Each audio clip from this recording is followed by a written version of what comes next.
25-30 ఏళ్ళు హైదరాబాద్ నగరాన్ని 95 ముందు ఇప్పుడు ఒకసారి మీరు కంపేర్ చేసుకుని సైబరాబాద్ ఎక్కడుంది? ఈరోజు సైబరాబాద్ పోతే మీకే అర్థమవుతుంది కదా. అంటే ఏదైనా సంకల్పం ఉండి దృఢ సంకల్పంతో పనిచేసే సాధ్యం.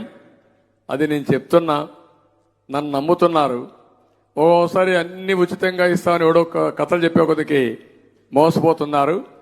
మళ్ళా వైకుంఠపాళి మంది పైకి వెళ్ళడం, కిందికి పోవడం, మళ్ళీ పైకి రావడం, ఆ పరిస్థితిలో ఉన్నాం.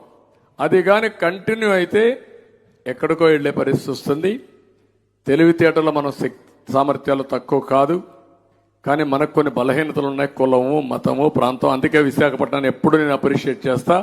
ఇక్కడ కులం లేదు, మతం లేదు, ప్రాంతం లేదు. ఒకేది. మంచి చేస్తే మంచి అంటారు, చెడు చేస్తే చీ అంటారు. అది రావాలి అందరిలో. 25-30 ఏళ్ళు